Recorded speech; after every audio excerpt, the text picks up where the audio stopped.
Chapter 2. Black Dog Appears and Disappears.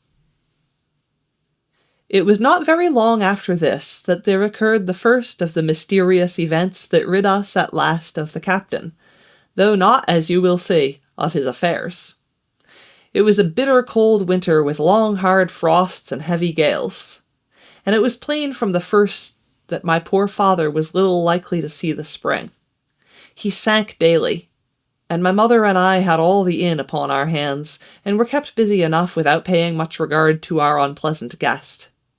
It was one January morning very early, a pinching frosty morning. The cove all grey with hoar frost, the ripple lapping softly on the stones, the sun still low and only touching the hilltops and shining far to seaward.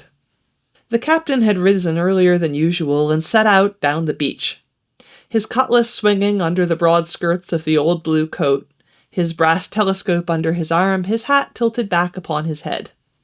I remember his breath hanging like smoke in his wake as he strode off, and the last sound I heard of him as he turned the big rock was a loud snort of indignation, as though his mind was still running upon Dr. Livesey. Well, Mother was upstairs with Father, and I was laying the breakfast table against the captain's return, when the parlour door opened, and a man stepped in on whom I had never set my eyes before. He was a pale, tallowy creature, wanting 2 fingers of the left hand, and though he wore a cutlass, he did not look much like a fighter. I had always my eye open for seafaring men, with 1 leg or 2, and I remember this one puzzled me. He was not sailorly, and yet he had a smack of the sea about him, too. I asked him what was for his service, and he said he would take rum. But as I was going out of the room to fetch it, he sat down upon a table and motioned me to draw near. I paused where I was with my napkin in my hand. "Come here, sonny," says he. "Come nearer here." I took a step nearer. "Is this here table for my mate Bill?" he asked with a kind of leer. I told him I did not know his mate Bill, and this was for a person who stayed in our house, whom we called the captain. "Well," said he, "my mate Bill would be called the captain as like as not. He has a cut on 1 cheek and a mighty pleasant way with him. Particularly in drink has my mate Bill. We'll put it for argument like that your captain has a cut on 1 cheek. And we'll put it, if you like, that that cheek's the right one." "Huh? Well, I told you. Now, is my mate Bill in this here house?" I told him he was out walking. "Which way, sonny? Which way is he gone?" And when I had pointed out the rock, and told him how the captain was likely to return, and how soon, and answered a few other questions, "Ah," said he, "this'll be as good as drink to my mate Bill." The expression of his face as he said these words was not at all pleasant, and I had my own reasons for thinking that the stranger was mistaken, even supposing he meant what he said. But it was no affair of mine, I thought, and besides it was difficult to know what to do. The stranger kept hanging about just inside the inn door, peering round the corner like a cat waiting for a mouse.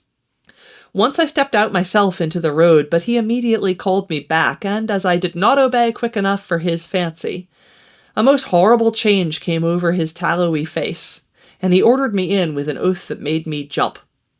As soon as I was back again, he returned to his former manner, half fawning, half sneering, patted me on the shoulder, told me I was a good boy, and he had taken quite a fancy to me. "I have a son of my own," he said, "as like you as 2 blocks, and he's all the pride of my heart.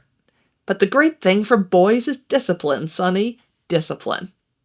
Now, if you had sailed along of Bill, you wouldn't have stood there to be spoke to twice. Not you. That was never Bill's way, nor the way of such as sailed with him. And here, sure enough, is my mate Bill with a spyglass under his arm. Bless his old art, to be sure. You and me'll just go back into the parlour, sonny, and get behind the door, and we'll give Bill a little surprise. Bless his heart, I say again."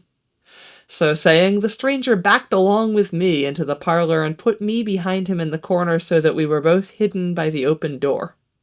I was very uneasy and alarmed, as you may fancy, and it rather added to my fears to observe that the stranger was certainly frightened himself. He cleared the hilt of his cutlass and loosened the blade in the sheath, and all the time we were waiting there, He kept swallowing as if he felt what we used to call a lump in the throat. At last, in strode the captain, slammed the door behind him without looking to the right or left, and marched straight across the room to where his breakfast awaited him. "Bill!" said the stranger, in a voice that I thought he had tried to make bold and big. The captain spun round on his heel and fronted us. All the brown had gone out of his face, and even his nose was blue. He had the look of a man who sees a ghost, or the evil one, or something worse if anything can be. And upon my word I felt sorry to see him, all in a moment, turn so old and sick. "Come, Bill, you know me. You know an old shipmate, Bill, surely," said the stranger. The captain made a sort of gasp. "Black Dog," said he. "And who else?" returned the other, getting more at his ease. "Black Dog as ever was, come for to see his old shipmate Billy at the Admiral Benbow Inn. Ah, Bill, we have seen a sight of times, us two, since I lost them 2 talons," holding up his mutilated hand. "Now look here," said the captain. "You've run me down. Here I am. Well then, speak up. What is it?" "That's you, Bill," returned Black Dog. "You're in the right of it, Billy. I'll have a glass of rum from this dear child here as I've took such a liking to, and we'll sit down, if you please, and talk square like old shipmates."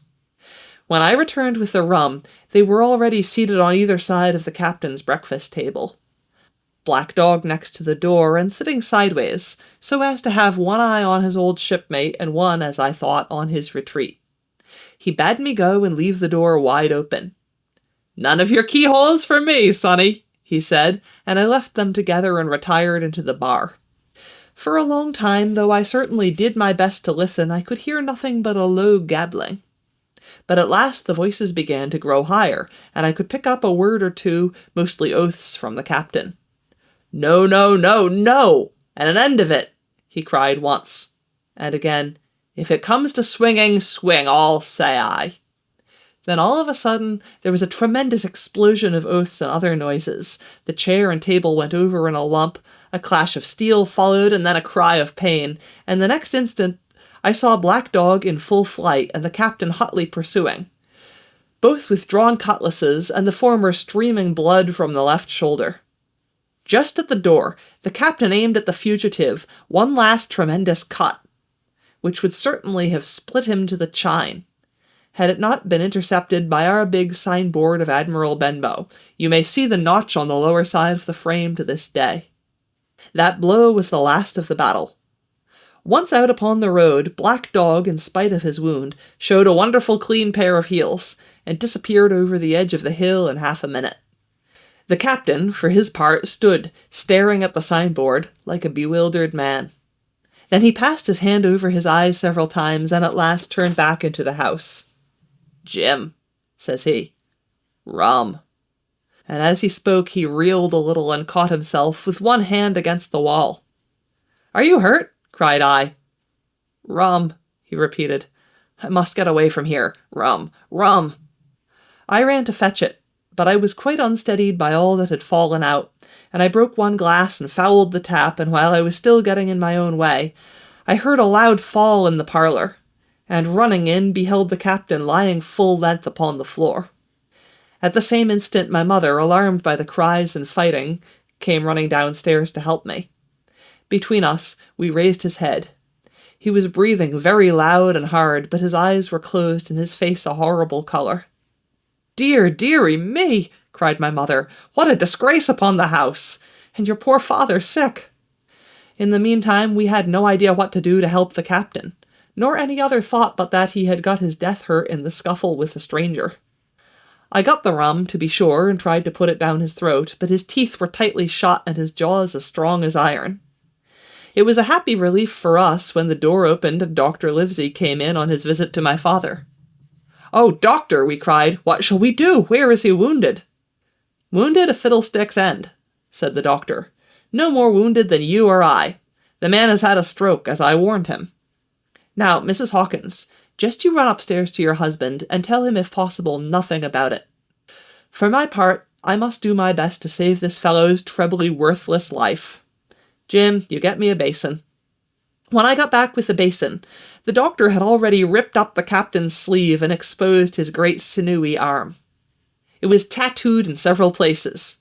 "Here's luck," "A fair wind," and "Billy Bones, his fancy," were very neatly and clearly executed on the forearm, and up near the shoulder there was a sketch of a gallows and a man hanging from it. Done, as I thought, with great spirit. "Prophetic," said the doctor, touching this picture with his finger. "And now, Master Billy Bones, if that be your name, we'll have a look at the colour of your blood. Jim," he said, "are you afraid of blood?" "No, sir," said I. "Well then," said he, "you hold the basin." And with that, he took his lancet and opened a vein. A great deal of blood was taken before the captain opened his eyes and looked mistily about him. First he recognized the doctor with an unmistakable frown. Then his glance fell upon me, and he looked relieved. But suddenly his colour changed, and he tried to raise himself, crying, "Where's Black Dog?" "There is no black dog here," said the doctor, "except what you have on your own back. You have been drinking rum. You have had a stroke, precisely as I told you. And I have just, very much against my own will, dragged you head foremost out of the grave. Now, Mr. Bones—" "That's not my name," he interrupted. "Much I care," returned the doctor. "It's the name of a buccaneer of my acquaintance, and I call you by it for the sake of shortness, and what I have to say to you is this. 1 glass of rum won't kill you, but if you take one, you'll take another and another, and I stake my wig if you don't break off short, you'll die. Do you understand that? Die, and go to your own place like the man in the Bible. Come now, make an effort. I'll help you to your bed for once." Between us, with much trouble, we managed to hoist him upstairs, and laid him on his bed, where his head fell back on the pillow as if he were almost fainting. "Now, mind you," said the doctor, "I clear my conscience. The name of rum for you is death." And with that he went off to see my father, taking me with him by the arm. "This is nothing," he said, as soon as he had closed the door. "I have drawn blood enough to keep him quiet a while. He should lie for a week where he is. That is the best thing for him and you. But another stroke would settle him."